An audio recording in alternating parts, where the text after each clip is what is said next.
Have you ever feel like you are searching for a purpose or a meaning and you just seem like you can't get an answer anywhere? If you have high money and you have high meaning, but you have like low well-being, you're just exhausted. And then if you have high money and high well-being and low meaning, then you're comfortable. You're empty inside. You're empty inside and you're just comfortable and you just become this observer. But then if you have high meaning and high well-being, but low money, well, then you're stressed out because you can't pay the bills. The answer you're looking for is not where you've been looking. It's right? not. Especially if you're looking for the answer in this world. Hi guys, welcome back to the Pillay place where we talk about faith, family, and finance.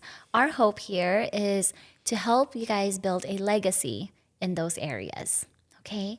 And today is a very interesting topic. Have you ever feel like you are searching for a purpose or a meaning and you just seem like you can't get an answer anywhere? That's what we're gonna kind of dive into today, and then possibly give you guys an answer at the end. Okay. Yes. All right, baby, you wanna? Yeah. So I start? in my notes I have here common things that folks look for, in the wrong places. Okay. One is our worth. Are we enough? Right. And I guess finances can go right into this. Success can fall into this as a subcategory. Wealth can fall into this as a subcategory. And I will give you, I'll just do it now. I was thinking about I'll just do it later, but I'll just do it now. But I remember that I used to read these, get wealthy books or John Maxwell leadership books all the time before I met Jesus Christ. Mm-hmm. And the moment I met Jesus Christ, all those books started to make sense all of a sudden. So that's what this episode it just is. sounded good, but it didn't make sense. It sounded great. It felt like I was on this constant battle of changing behavior without understanding the root of what John Maxwell was teaching. Okay. Right? And we'll talk about that here shortly. But some other things that we look for answers outside of really where the answer is, right? And if you didn't know, answer is in God. But let's just talk about. You're supposed to wait till the Wait end. till the yeah, I know she's building up this momentum. Sorry about that. But anxiety, right, or trying to control things that we don't have control over. Mm-hmm. Our purpose, right? We take on a lot of physical activities or hobbies to fill the void inside. So we're busier, but we're not filled inside like we're supposed to be. Death is a big one. A lot of people are afraid of death, right? Okay. And rightfully so, right? And we'll tackle that. And things we've done that we regret or people we've hurt. That's a big one. People carry that for all their lives. You have such a long list of things. Well, I just have 5 things. That feels like a lot of things. I put down the trifecta of a successful life. Okay. And the trifecta is money. Yep. And this is when we are searching for financial autonomy. Okay. Right? We want to buy back our time. Right. Okay. I put down meaning because we're looking for something that provides a sense of impact. Yeah. A sense of meaning and purpose. Like, is what I'm doing really, does it really matter? Is it worth it? Yeah. All right, so that's like the meaning. And then I put down well-being, like our physical health, our social connections, our mental health, to execute our meaning. Yeah. And, I think sometimes we want the meaning, the money, the like financial autonomy, and like our physical health. So we come up with plans like, I'm going to socialize and be connected to the community or join a club or join a sport. And I'm going to go to the gym and work out 4 or 5 times a week. And I'm going to make money. Yeah. And what that is it's like, that's going to make me feel worth it. It's going to make me feel good. That's going to be the ultimate like success in life if I have all three of those things. Yeah. Right? It's like fulfilling something. But the problem is that we can't fulfill them all on our own, right? It's the if you have high money and you have high meaning, but you have like low well-being, Yeah. you're just exhausted, Right. right? Like, and then if you have high money and high well-being and low meaning, then you're comfortable. Yeah.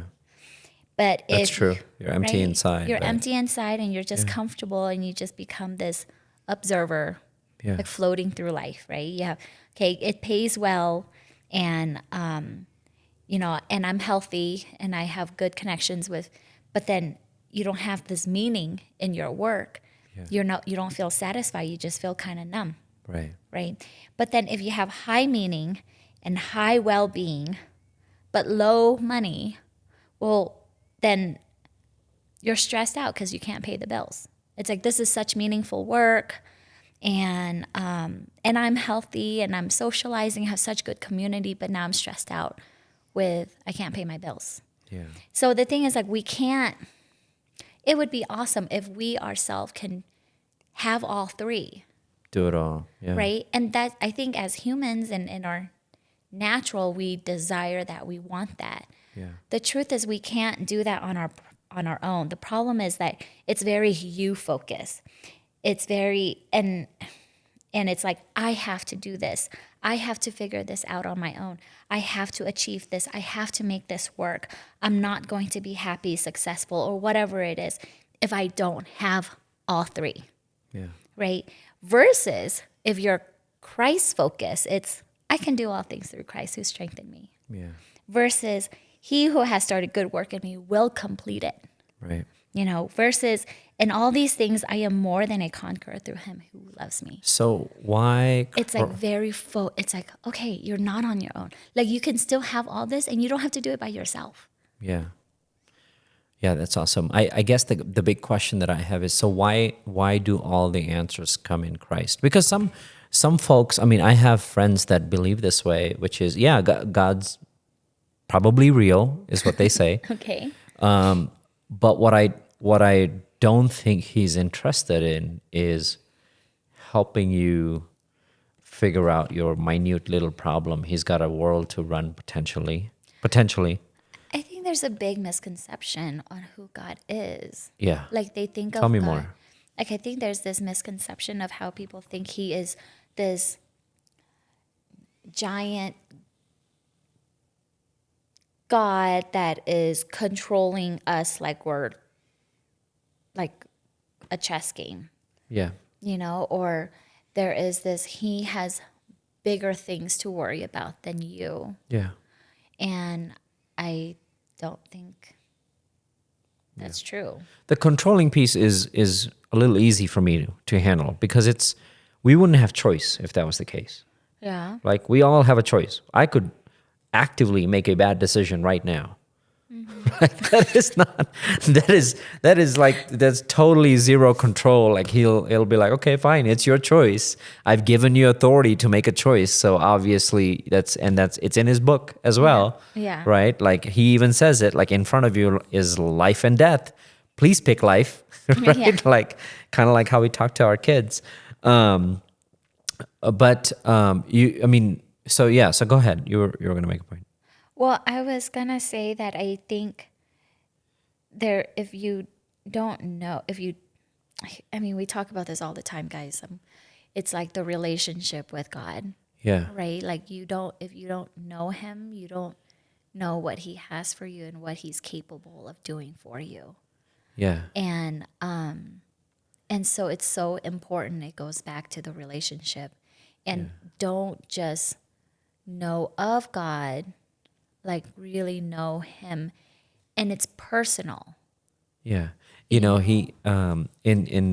the book of Genesis, he tells Abraham, I am your shield, right? Yes. And your greatest reward. And the point of that is what he's really communicating to Abraham is that I not only will protect you from all these things that's bombarding your life, or the worries that you have in your mind or your head and your heart, but I am also the biggest fulfillment that can give and fulfill and fill you in area of your life, every area of your life that you're seeking. You know, you might be seeking in becoming the best tennis player in the world, but reality is with me, and that's what you were talking about. I want to go back to what you said. Through me, you can accomplish all things. What he's really saying is that in a relationship with me, you'll not only have a amazing outcome of what you're pursuing, but you will have the utmost fulfillment. Yeah. And in any like relationship per se, like we play a role Yeah. in the relationship. Right. Right. And so God has a role. Right. We have a role Right. in the relationship. And so I think a lot of time people can also have a misunderstanding of God, that Right. somehow their issues what falls under the role of God Right. versus they were the one that made that choice and had that poor consequence. Right. And it's like outside of what God's role is. Yeah. He can't just force you. He can encourage you and he can tell you, but it's still your choice to listen, Yeah. to obey or Right. not. And then you deal with the consequences Yeah. of your own choices, Right. And so they kind of like, oh yeah, I made that choice. Here's the consequence, and it's God's fault because why didn't he do anything about it? Yeah. And so I think knowing our role, because I'm sure he knows his role, like we don't have to mesh it together. Like you can't be God Yeah. and do what he does, and he can't be you. Yeah, and what Van's really displaying here is the difference in creation. We are the created one, the creation, and God is the creator, right? And one aspect I want to bring here that, if you're still having questions in your mind is that in the book of John, yes, in chapter 1, verse 2, it says that in the world, nothing was created that exists without God himself. So meaning that everything in creation was supposed to be good, and it was created by him. So the idea of the job that we go to today is an expression of his creation, especially if it's doing something good, right? The enemy came to thwart the idea and make it bad, to make it evil, right? And that is why we can't find answers in this world on our own. Because a fallen creation, here's the point, a fallen creation, if we're in the fallen creation, cannot find an answer of good or truth in a fallen world. It's an oxymoron. It's like you can't find it's the wrong place. If you don't ever put your keys in the drawer, you will not find those keys in that drawer because you don't put them there. Yeah. I mean, there's a lot of, in my practice, I hear a lot of like, okay, Van, if I just get this job, I'm going to feel better. Right. If I'm going to get paid this much, I'm going to feel better. Right. If I'm going to have a girlfriend, I'm going to feel better. A little bit. Depending on the girlfriend, I guess. Yeah, I guess so. Yeah. Like if I just have someone, I will feel better, right? And the thing is like, okay, a month later, 2 months later, or whatever, it's like, oh yeah, I went on this date, and they're still not feeling good. Yeah. Because they're searching for happiness in something external and not something that, how do I word this? Yeah. I mean, as a fallen creation in a fallen world, you're looking for an answer that's not supposed to come from the fallen world. It's supposed to come from good. Yes. And the Bible clearly says that God is the good one. He's the good shepherd. He's the only good one. So all good gifts come from him. So to cap this off, right, to bring this home, the answer you're looking for is not where you've been looking. It's right? not. Especially if you're looking for the answer in this world. The means to the answer could be found, but reality is your answer is God himself. Yeah. And so it's like nothing is wrong with wanting financial autonomy or the thing that I think the point I want to make here is that, yeah, those things will feel good, right? Yeah. But it's never gonna feel like, what's the word I'm searching for? Like, it's always gonna feel like you are doing the work.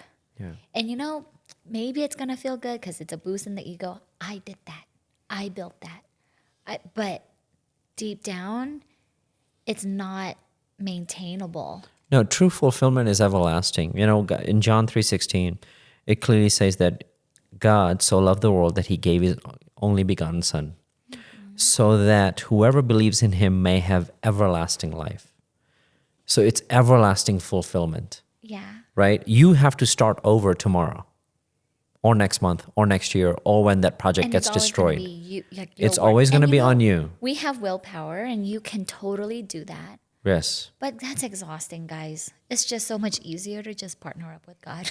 Yeah. Like, He knows what he's doing. yeah, it's like partner up with God, get to know Him, have a relationship. He's more than happy to partner up with you today, like right now. Yeah. And with that, we will put a prayer of salvation inside the comments so that you may, if this is your first time, just trying to invite God into your life. I think a great invitation that I always recommend people to do is ask for the truth. Ask God who he is and to show you the truth. And if you pray that prayer, we believe with you that you will receive Jesus Christ as your Lord. And thanks for joining. Please like and subscribe and post any questions you may have.